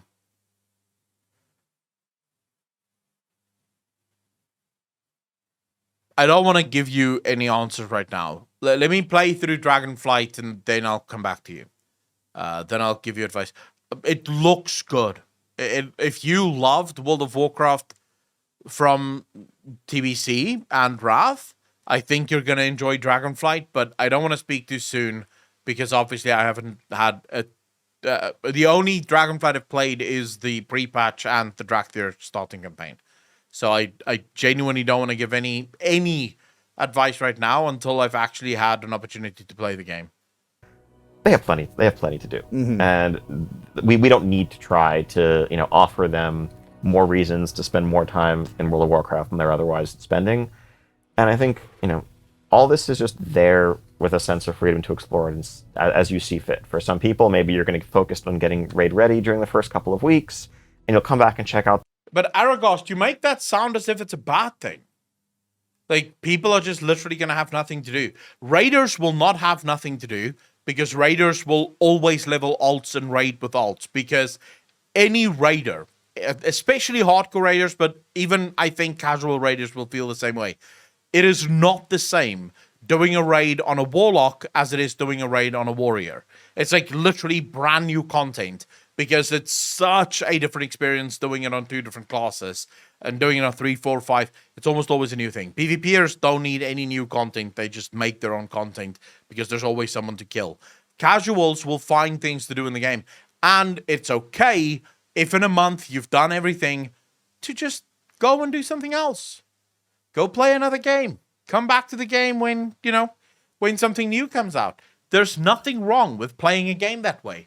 You should not force people to play the game for more than what they want to. You're saying it's not worth your money. but it's actually better. Because now you can pay $15, play for a month, have some fun, enjoy the month. If at the end of the month you feel like, I don't really have anything else to do anymore, stop your sub. Come back when the new patch comes out. And then, play some more. I don't see why do you want Blizzard to create things to keep you busy? You can keep yourself busy. The renown tracks later, because there are mounts or dragon riding skins or other things you want to unlock. Or again, if you're someone who's really focused on professions, there are specific recipes. If you're a leather worker, you're going to want to, work on that centaur renown to get some of the leatherworking recipes from there. So it's all of the same philosophies are there. It's just we don't have that Video games is there to keep you busy. Games, as in multiple games. Download Steam, bro. There's a fucking wealth of library games out there on Steam that can keep you busy. Well, if you're a mono gamer, that's your fucking problem, bro. artifact power, that, soulbind renown, that thing that is just hitting everyone over the head with being completely mandatory regardless of your playstyle. And again, that gets back to we don't want to force players into content that they don't inherently enjoy. We want to let you play the game the way you want to play the game. Are you far more relaxed now with it's okay if people aren't logging in week on week?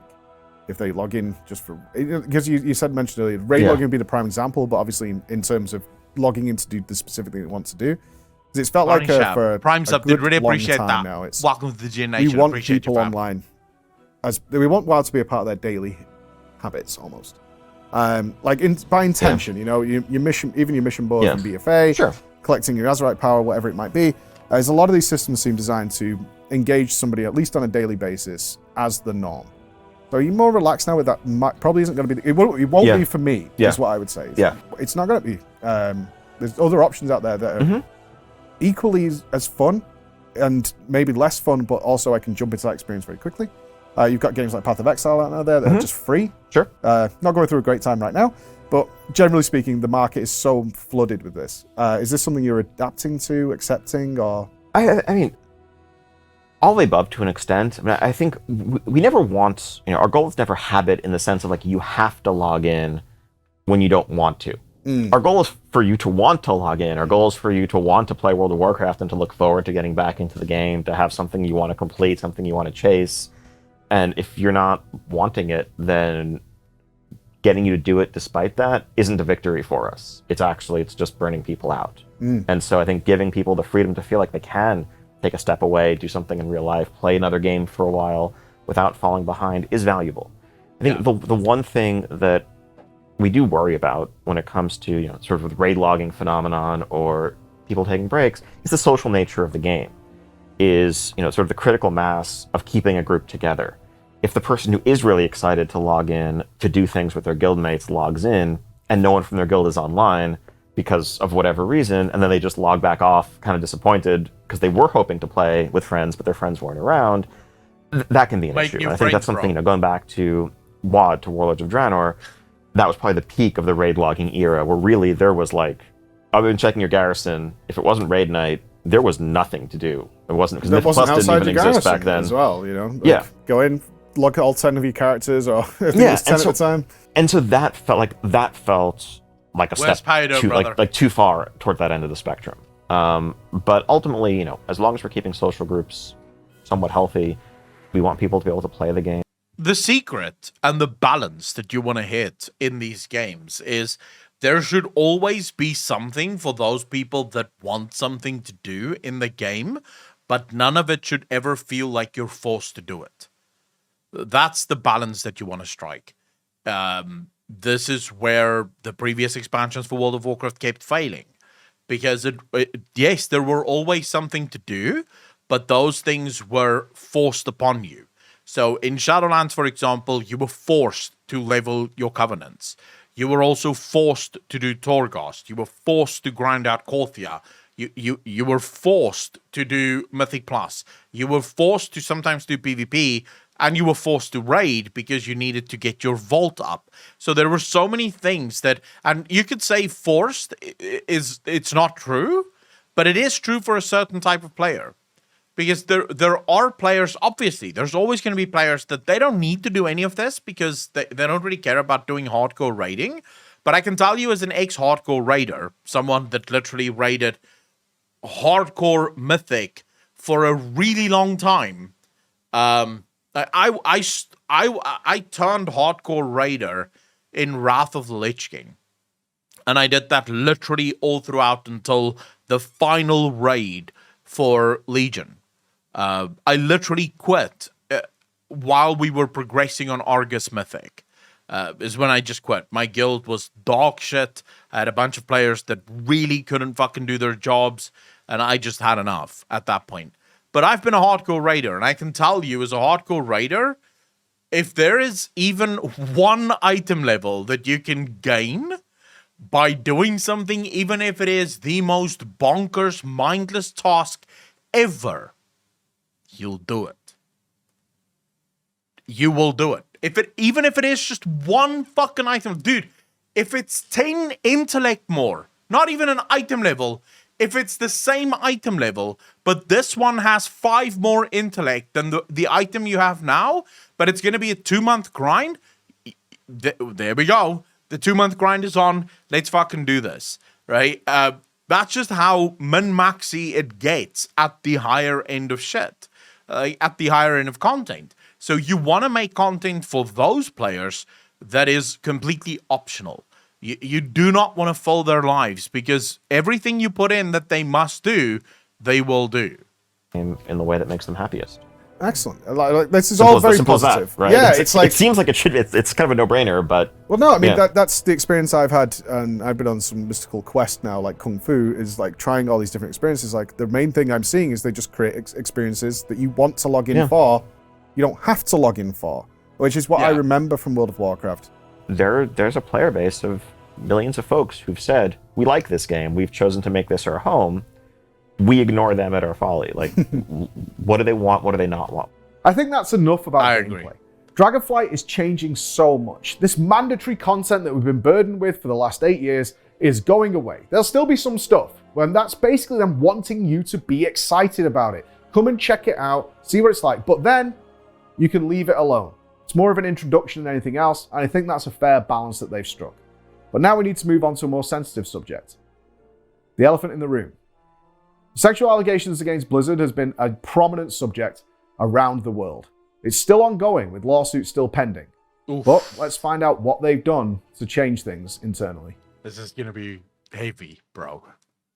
A frat boy culture. That is how Activision Blizzard is now being described here in this new lawsuit filed by the California Department of Fair Employment and Housing. The state agency alleges that female employees there are subjected to sex discrimination, unlawful sexual harassment, retaliation, and unequal pay. Let's get into a few ground rules of this subject because it's a little sensitive, and investigations are still ongoing and probably will be ongoing for a while, which means we can't dive into specifics. We're simply not allowed. I'm also not a journalist. I am not the person who should be diving into this stuff. There are lawyers and things working on this currently to find out exactly what happened and make sure the right people are compensated. We know certain things have happened at Blizzard. We are fully aware that they have done a complete equity paycheck on every single employee in the business, making sure that person A doing the same job as person B are being paid exactly the same amount for doing that job. We know that has taken place and people are very happy with it.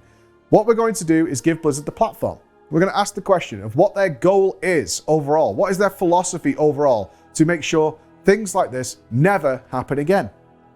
Amongst all the Dragonflight changes that have come from the last 7 years of expansions, it's been so changed, but you've also had so much, and we've got to get into this, it's like so much upheaval internally with COVID. We obviously had all the harassment stuff that came through and massive changes amongst the staff. Like, how have you dealt with that in terms of dealing with the motivation of the staff, the internal environment, and then pushing forward with an entirely new philosophy on the game for Dragonflight?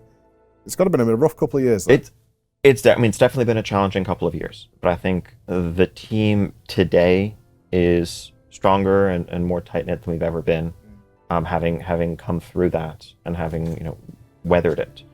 I mean, COVID in 2020 was obviously threw the whole world for a loop, to say the least, and began a process for us of relearning a lot of sort of lifelong creative and collaborative processes of how do you have what used to be the casual conversation around a whiteboard, or bouncing ideas off your office mate. To talk about it yesterday, it's like it's very, very strange, and in the creative environment, that's really hard. And you've done Shadowlands and Dragonflight in this new place, so it's got to have been for you who's leading the charge. It's like, okay, this is a lot of challenges to face. I think it's been resolving some problems and figuring out systems and processes that work, and a lot of I think a lot of what we've come up with, we would keep regardless, even if we could all come back to the office tomorrow. There are certain meetings that we would have that we'd keep virtual forever.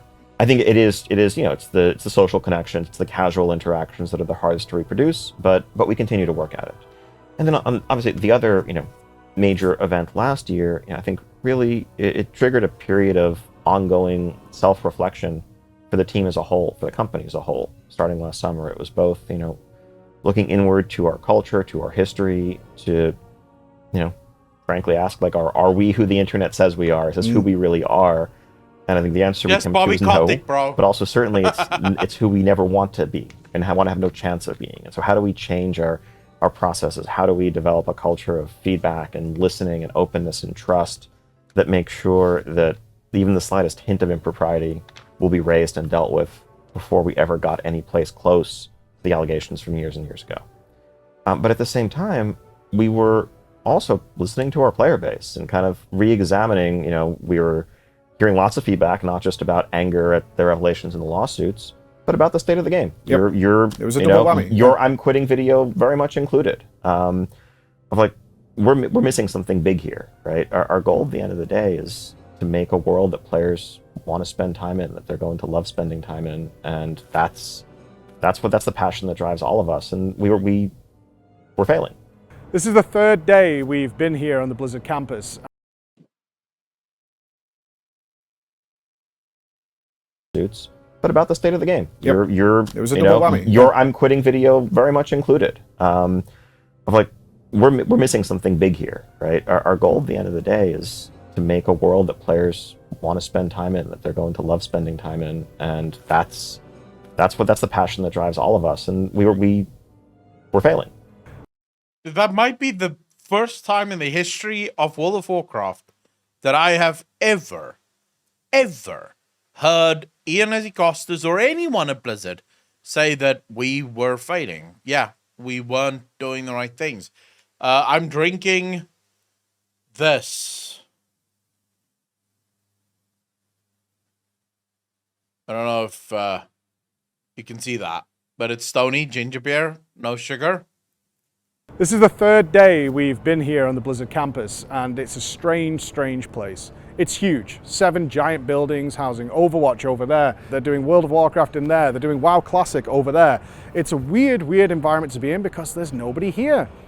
Blizzard has been running about 15% staff on site since Shadowlands, since COVID kicked in, and it doesn't plan on changing. People that are here generally come in for 1 or 2 days a week. The rest of the time they work from home. And all across California, to the other gaming companies we've spoken to this week, that is going to stay exactly like that. The last 4 years have been really tumultuous.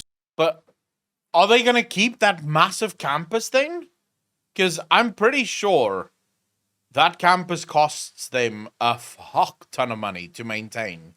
If you're only going to have 15% of your staff on hand at any given point, why keep the massive premise?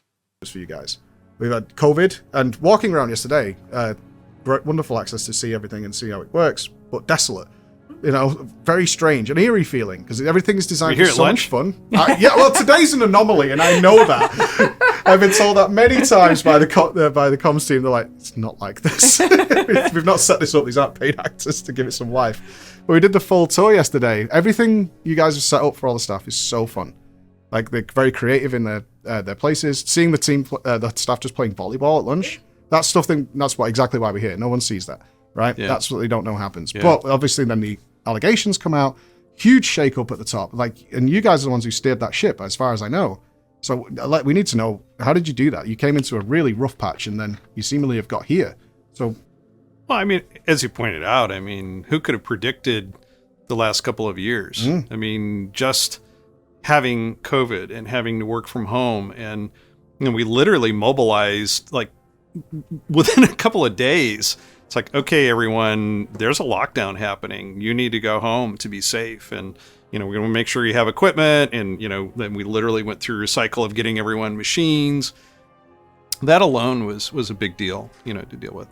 And certainly, the issues that we faced as a company and even as our team felt very strongly about, hey, we're going to send our message out to our players. We want them to know where we stand and what we want to be, as a team. And, I'm really proud of how much nobody on the team got defensive. Nobody said, oh, but this, that, or the other, and said, no, okay, this is a wake up call for us. This is something that we have to ingrain in our culture and reinforce. Jesus, and Potty, we've grown that's as a rough. team, and as new players come onto our team, we want to make sure that they are safe, that they understand what our values are, and that we want our game to be inclusive and diverse. Because after all, our audience it's around the globe. I'm going to throw one thing at you because I also oversee the Warcraft franchise. Yes. In our 28-year history, we've accumulated 250 million players in Warcraft. Around 250 million players. It's crazy when you see the number, right? It's nuts, right? It just seems unrealistic. You think of how big that is, and it's important that the team that is making the game and the content that's in that game reflects that diverse audience. And that's something that this team has embraced wholeheartedly. And it's been great. It's been great to see and letting our game and our team speak for us, and what we stand for.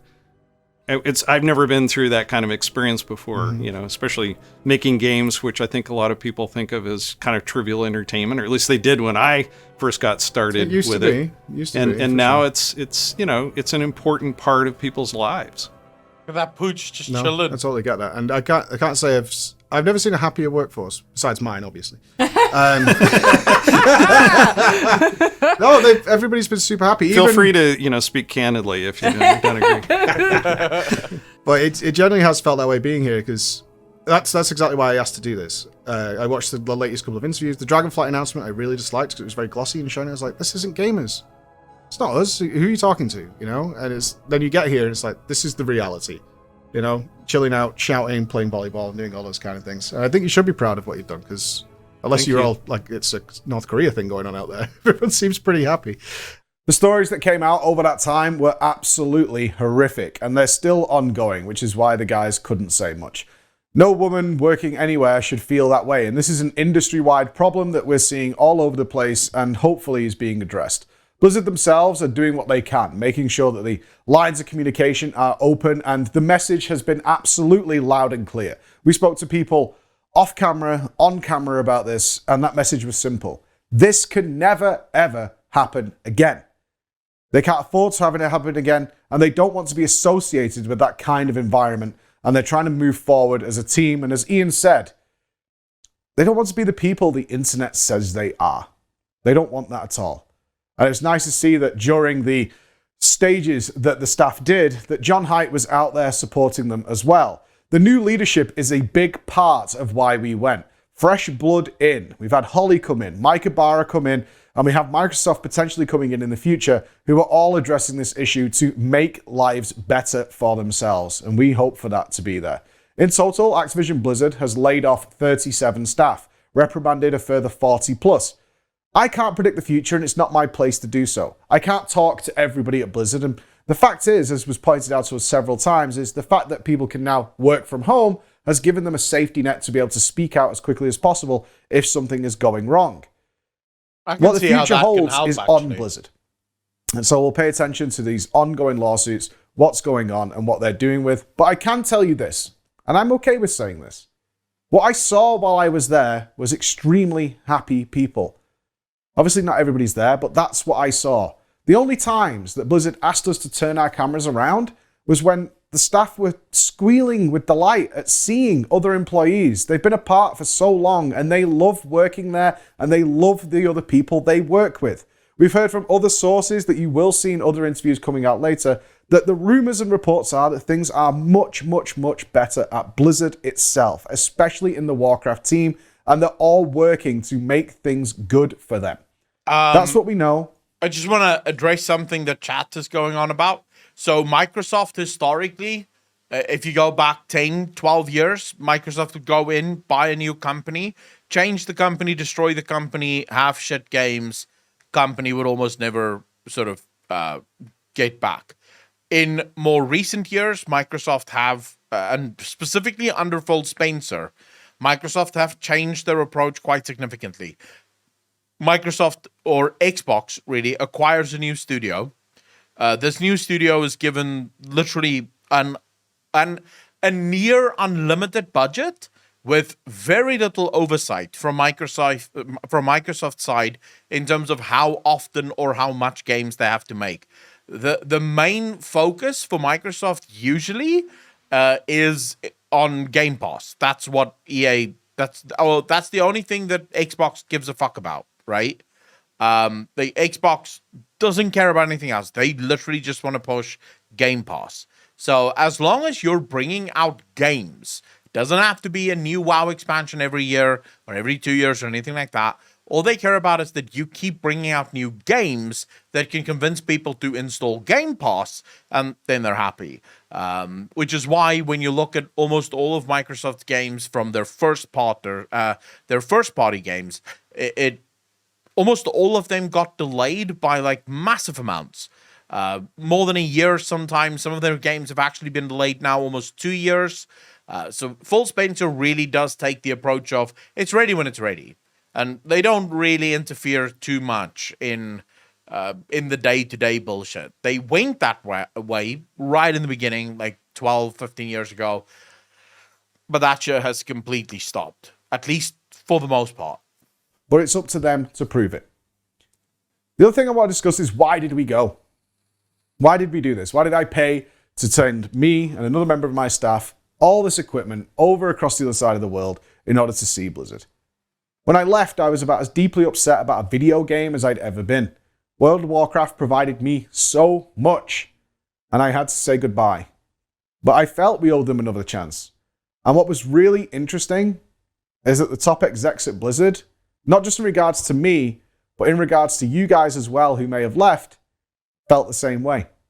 WoW, when it first came out, I mean, Facebook was only at Harvard. It hadn't yet hit the rest of the world. And for a lot of people, social interaction through the chat of WoW and logging in on WoW was one of their first experiences in being around a bunch of other people and exchanging ideas. Even though the premise is we're playing this game together, but we're also having meaningful discourse. And I think that, we want to see that we're doing the same thing, 5 and 10 years from now that we did back then. Especially because seemingly when I stopped making regular content, I mean, you guys, not directly, but World of Warcraft gave me a career. I've traveled the world with my children because of World of Warcraft. And to leave that behind was devastating. Like, to the point where I could not play this game anymore. That's where I was at. I can't even fathom logging into play anymore. We met in 15 years ago when you were in Molten Core. Wow. He was just a raider in Molten Core, in my Molten Core guild. And we disconnected for a decade. And then, because I was streaming and stuff, he was like, "Oh, Mike." Yeah. That's amazing. Yeah, now he works for me and we're all doing very well. So I owe all that to. So it's like leaving it behind was devastating. And then I see Dragonflight's coming out and I kind of got the message. We kind of changed everything that you were moaning about. Come have a look. I was like, okay. And then I came in, I was skeptical. I was a pessimist. I was like, it's here somewhere. There's Azerite power under this table. I know there is. It's lurking. And it's like, no, it's not there. So that's when I watched the last interview with Ian and Max. I was like, this ain't right. Let's send a message. Can we come? Can we do something that's casual, relaxed, a conversation? Instead of like, here's 20 questions. Go. Right, I'm going. Yes. I feel all requests. So thank you. Oh, no, thank you. Thank you very much. You've been wonderful, both of you. Yeah, thanks for not giving up on us. Yeah. How can I? I agree with you guys. The sun is setting on our time here at Blizzard for now, and this video. Everything we were promised, we were given. Almost, boys. Unprecedented access. We got to go absolutely everywhere. We were well taken care of. We got to look at everything, and it's hard not to be impressed with the changes in leadership and the direction that they're going with this game. I can't promise what's going to be here in the next 5 years. What I can tell you is, as I'm talking to you right now, So Bonnie, they definitely didn't pay him. from a legal standpoint, and Preach would know this as a content creator, if you get paid for anything, be it an interview, be it a trip, you have to divulge it. If you don't, you're basically fucked. So no content creator is going to risk taking a couple of bucks, even if it is a lot, right? Let's imagine that they offered him 100,000 or even $1 million to go out. If he gets caught, that's the end of his career, right? Because no one will trust a word he says after that. So I don't think Preach would ever do that. And you have to divulge. And as you can see here, just based on that, there's not a single mention of him being sponsored or being paid by Blizzard to be there. Meeting has been going on since 5 a.m. discussing where World of Warcraft will be in the next 10 years. They're duly focused on new things. It's Era 3 is what they're calling it. It's going to be a big change from everything we've seen since Legion, since Classic. They're going in a different way and they're going to see how people like it and they're going to adapt. Everything they've told us is that they're listening to player fluid feedback. The game is going to be dictated far more by what players want to do. The idea of modular content will remain, but now they're looking to make content that is far more evergreen. Features added in Dragonflight should still have relevance 3 expansions down the road, not just left to the bin like Warfronts, Island Expeditions, Torghast, Garrisons, the list goes on, class halls, which have all been fan favorites, some of them less so, but then just disappeared every single time, which was by design in the past. That's going to change. They're going to look at it in a different way. It's worth a look and it's worth checking out because their intentions seem very, very pure. I'm super happy with what we found here. I couldn't have asked for more. I couldn't have asked for more time, and I'm glad we came and I'm glad we did this. Thank you for coming along for this journey, and we'll see you again soon. Bye-bye. Boys, that was good. This was fucking good. I really enjoyed this. It made me actually excited for the future of World of Warcraft, and I have to admit, it's been a long time since I've actually been excited.